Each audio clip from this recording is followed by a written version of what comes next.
It's okay, children. In our previous video, we have done about the two types of insurance. One was the life insurance, which is basically a kind of investment, जिसमें हम investment एक तरीके की हमारी investment है.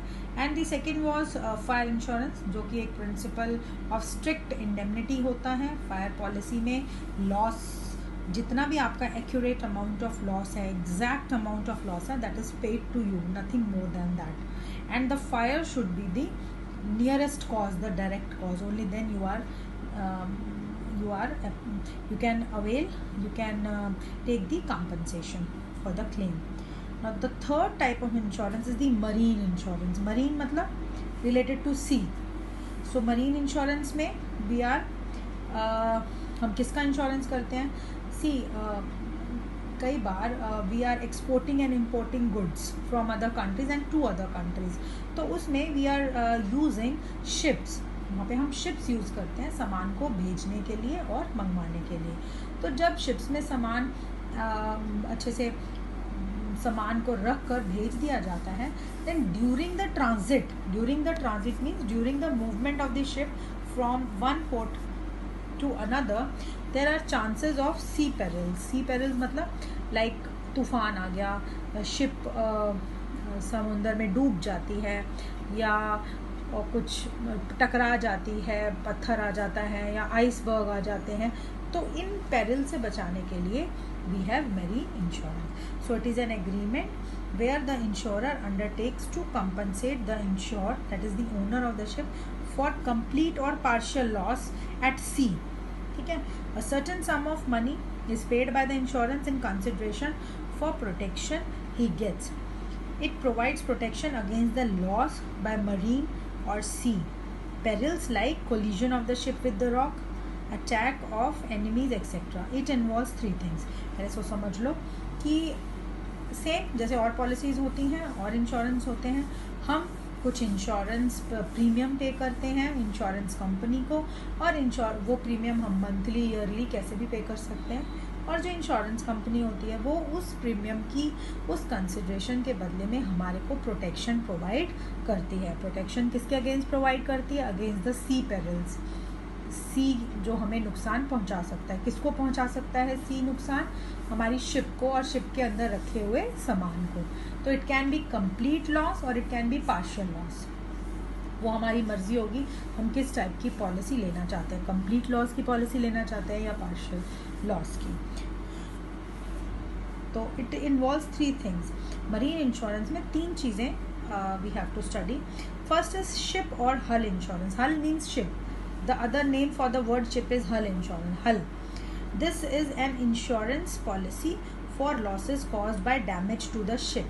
Hull insurance मतलब कि सिर्फ ship is covered. The only the ship is covered. कि अगर ट्रांजिट में या सी वॉयज में अगर शिप को नुकसान हो जाता है, then insurance company will pay the damages caused to the ship only. सिर्फ शिप को. Then cargo. Cargo means raw materials या stock. The cargo is subject to many risks. For example, risk of theft, loss of goods, etc. Thus, insurance policy can be issued to cover against such risk to cargo.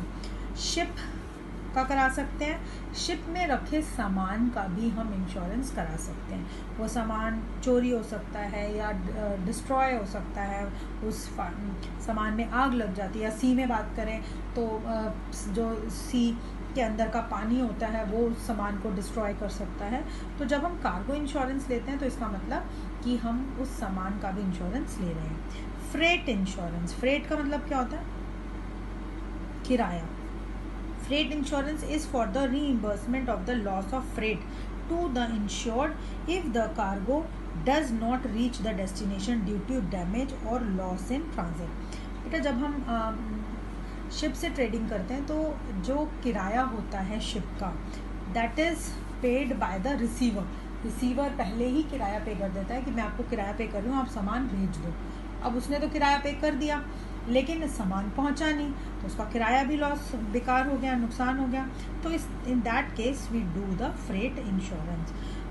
It is for the reimbursement reimbursing the loss of freight to the insurer if the cargo does not reach the destination due to damage or loss in transit. In transit मतलब during the voyage, because in such a case the freight charges are not paid to the insurance company.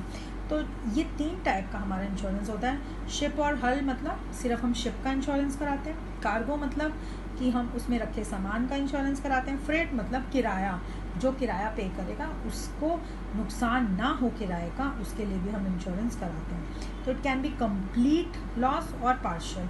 Like मैं ship का कराती हूँ और बीच में रखे सामान का नहीं कराती हूँ, या मैं शिप का और सामान का और फ्रेट का इकट्ठा कराती हूँ. Again it depends on my choice, वो पॉलिसी लेने वाले की चॉइस पे. ऑब्वियसली जितना ज़्यादा आप रिस्क कवर करोगे उतना ही आपको ज़्यादा प्रीमियम पे करना पड़ेगा. तो it is depend upon the choice. अब इसमें भी we have certain elements, the main elements of the marine insurance contract. इसमें भी कुछ हमारे मेन एलिमेंट्स होते हैं. सबसे पहला, it is a contract of indemnity. Indemnity मतलब कि if there is loss then the insured will be paid only the exact amount of loss and nothing more than that. अगर लॉस होता है तो जितना लॉस होगा सिर्फ आपको उतना ही पैसा मिलेगा and nothing more than that. For example, आपने पॉलिसी ली है 5 लाख रुपीज़ की और आपका लॉस हुआ है 3 लाख रुपीज़ का, तो आपको कितने पैसे मिलेंगे इंश्योरेंस कंपनी की तरफ से? 3 lakh. Why? Because the exact amount of loss is only 3 lakh and not 5 lakh. दूसरा एक सिचुएशन ये होती है कि आपने पॉलिसी ली है 5 लाख की, लेकिन आपका लॉस हो जाता है 8 लाख रुपीज़ सपोज, तो भी आपको कितना पैसा मिलेगा? 5 लाख. तो इसमें whatever is the amount of loss और the amount covered under the policy, whichever is less you get that amount. It is a contract of utmost good faith. जितने भी हमारे इंश्योरेंस के कॉन्ट्रैक्ट होते हैं सारे के सारे, चाहे वो फायर इंश्योरेंस है, चाहे वो लाइफ इंश्योरेंस है, चाहे वो हमारा मरीन इंश्योरेंस है, या एक 4th टाइप होता है हमारा हेल्थ इंश्योरेंस, सारे के सारे ही हमारे अटमोस्ट गुड फेथ पे बनते हैं. Utmost good faith means position of faith and trust between the insured and the insurer. कर भी मैंने आपको समझाया था कि दोनों ही पार्टीज़ को ट्रस्ट दिखाना है, दोनों ही पार्टीज़ को कुछ नहीं छुपाना है. आप ये नहीं कह सकते कि इंश्योर्ड ने बताया और इंश्योरर ने नहीं बताया, या इंश्योरर ने बताया और इंश्योर्ड ने नहीं बताया. कुछ भी, दोनों को ही सारे मटीरियल फैक्ट्स डिस्क्लोज करने होते हैं. Insurable interest must exist at the time of loss but not necessarily at the time of taking the policy. Marine insurance में क्या है कि at the time of loss ज़रूर होना चाहिए and not necessarily at the time of taking policy. ये जो एक क्लॉज है वो तीनों में अलग है. लाइफ इंश्योरेंस में क्या होता है? It must be present at the time of taking the policy and not necessarily at the time of maturity. और फायर इंश्योरेंस में क्या होता है? It must be present both at the time of taking the policy and at the time of loss. और हमारे marine insurance में क्या आता है? Insurable interest must exist at the time of loss and not necessarily at the time of taking the policy. तो जब loss हुआ है, अगर जिस आपका उसमें इंश्योरेबल इंटरेस्ट है, तभी आपको क्लेम मिलेगा. The principle of causa proxima will also apply to a marine insurance contract. Yes, marine insurance में causa proxima, what was the principle of causa proxima? कि जहाँ पर loss is caused, where the loss is caused because of more than one reasons, एक से ज़्यादा regions की वजह से अगर लॉस हुआ है, तो जो इन रीजन्स में जो most direct, most prominent, most accurate reason होगा लॉस का, that will be considered only. तो उसकी वजह से अगर हुआ है तभी आपको क्लेम मिलेगा. So it is your marine insurance. Then there is a 4th kind of insurance which is health insurance. Health insurance में क्या होता है? आप अपनी हेल्थ को इंश्योर करते हो.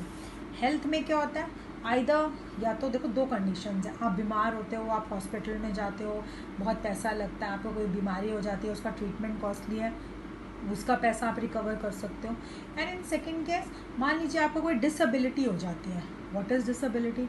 Like I will take example on myself, कि मान लीजिए मेरा एक्सीडेंट हो जाता है और मेरी टांगें या मेरी बाजुएं कुछ ख़राब हो जाती हैं. I can not work in a school any more.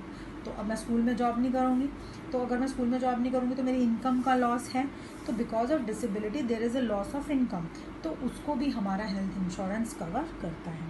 Disability resulting from illness और accident may be peril to the family because it not only cuts off income but also creates large medical expenses. Health insurance is a safeguard against such medical cost. It is in the form of Mediclaim policies in India. Yes. तो आपको जो भी आपका loss है disability की वजह से, जो लॉस ऑफ इनकम है या इलनेस की वजह से, मान लीजिए मैं बीमार हूँ, मुझे रोज़ हॉस्पिटल में चेकअप कराने जाना पड़ता है और मैं अपना ऑफिस नहीं जा पाती हूँ, वैसे ऑफिस की भी सैलरी कटती है, उधर से बिल का मेडिकल बिल का भी इतना खर्चा आ जाता है, तो I will get a mediclaim policy. तो it provides 2 types of coverage. First is medical expenses, as I told you, कि आप हॉस्पिटल में एडमिट होते हो किसी ट्रीटमेंट के लिए, तो आप मान लीजिए 1 हफ्ता एडमिट रहते हो, तो आपके जितने भी मेडिकल एक्सपेंसेस हैं, it covers expenses of hospitalization, जितने भी हॉस्पिटलाइजेशन, वहाँ रहने का आपका जो भी खर्चा है, जो भी आपके टेस्ट वगैरह होते हैं, वो सारे कवर करते हैं. And the second is the disability income. It replaces the income lost while the insured is unable to work. If you are unable to work, आप किसी रीज़न की वजह से कुछ काम नहीं कर पाते बिकॉज ऑफ डिसेबिलिटी, तो आपकी जो इनकम का लॉस हुआ है वो ये मेडिक्लेम